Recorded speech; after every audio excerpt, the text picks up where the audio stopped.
તો નમસ્કાર મિત્રો, એકવાર ફરીથી આપ સૌનું સ્વાગત છે આપણી પોતાની ચેનલ હિત નોલેજની અંદર। મિત્રો, છેલ્લા વિડીયોમાં આપણે હનુમાન ચાલીસા નો અર્થ શું થાય એ સમજવાની કોશિશ કરી રહ્યા હતા આપણે।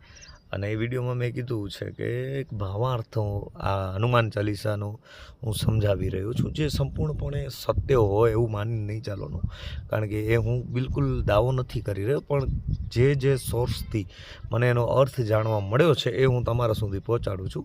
અને સંપૂર્ણ અર્થ તમને જાણવો તો તમે સર્ચ કરીને ગમે ત્યાંથી શોધી શકો છો। સૌ પ્રથમ આપણે જોયું કે શ્રી ગુરુ ચરણ સરોજ રજ નિજ મનુ મુકુર સુધારી, ગુરુજીના ચરણ કમળ જેવા ચરણ છે, સરોજ રજ એના ચરણરૂપી રજથી મારા મનને સાફ કરું છું એવી વાત હતી। જે ચાર જો દાયકુ ફલચારી, ચાર પ્રકારના પુરુષાર્થ આપનાર છે રઘુબર એટલે ભગવાન શ્રી રામના ગુણગાન ગાઉં છું। એ ચાર પ્રકારના પુરુષાર્થ આપે, ધર્મ અર્થ કામ મોક્ષની વાતો એની અંદર કરેલી છે। ત્યારબાદની પંક્તિઓ સમજાવો એથી પહેલો વિડીયો છે ને થોડોક સિમ્પલ હતો। આ વિડીયોમાં આપણે એડ કરું છું, બેકગ્રાઉન્ડ મ્યુઝિક સ્ટાર્ટ થઈ છે અને જે પંક્તિઓ સમજવાની છે પંક્તિઓ આવી જાય સ્ક્રીન ઉપર તો મજા આવશે તમને। ચલો તો 3, 2, 1 શ્રી ગુરુ ચરણ સરોજ રજ નિજ મનુ મુકુર સુધારી, બરનઉ રઘુવર બિમલ જસુ જો દાયકુ ફલચારી, બુદ્ધિહીન તनु જાની કે સુમીરો પવન કુમાર, બલ બુદ્ધિ વિદ્યા દેહુ મોય હરહુ કલેશ વિકાર। બુદ્ધિહીન તनु જાની કે નો અર્થ, બુદ્ધિહીન એટલે હીન એટલે વગરનો, બુદ્ધિ એટલે બુદ્ધિ વગરનો, તनु જાની કે એટલે મને જાણીને, બુદ્ધિ વગરનો મને જાણજો। હું બુદ્ધિ વગરનો છું, મંદ બુદ્ધિ છું। સુમીરો પવન કુમાર એટલે પવનના પુત્ર હનુમાનજીનું હું સુમિરન કરી રહ્યો છું, યાદ કરી રહ્યો છું, સ્મરણ કરી રહ્યો છું। બુદ્ધિહીન તનુ જાની કે સુમિરો પવન કુમાર, બલ બુદ્ધિ વિદ્યા દેહુ મોય। પહેલા એમ કીધું બુદ્ધિહીન જાણજો, પછી વળી માંગ્યું છે બલ બુદ્ધિ અને વિદ્યા દેહુ મોય, મને બળ આપો, બુદ્ધિ આપો અને વિદ્યા આપો।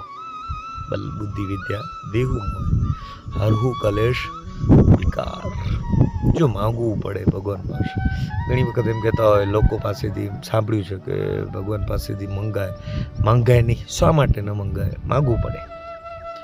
આપણે નાનું બાળક હોય તો એને કંઈક વસ્તુ જોઈતી હોય તો એમના માવતર પાસેથી માંગે છે, અને માંગે ત્યારે મળે છે।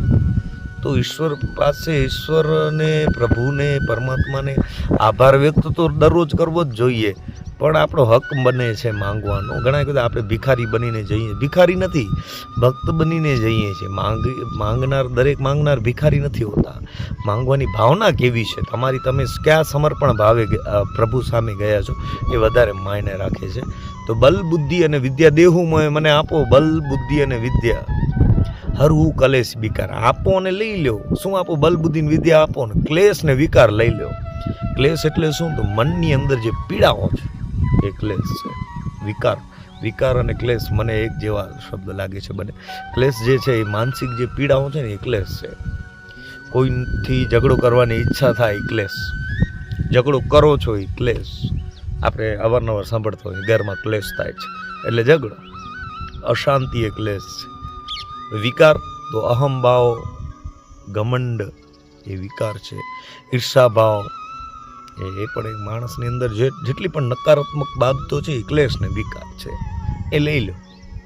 બલબુદ્ધિ અને વિદ્યા આપો, ક્લેશ અને વિકાર એટલે કે મારી અંદર રહેલી નેગેટિવિટી દૂર કરો, નકારાત્મકતા દૂર કરો, મનની પીડા, દુઃખ, મારો અહમ દૂર કરો, ઈર્ષા ભાવના દૂર કરો। હરહુ એટલે હરી લો। બલબુદ્ધિ વિદ્યા દેહુ મોય હરહુ ક્લેશ વિકાર। જો આ વિડીયો આપને પસંદ આવ્યો હોય તો જરૂરથી કમેન્ટમાં શ્રી રામ લખો, અને નેક્સ્ટ વિડીયોમાં ફરીથી મળશું।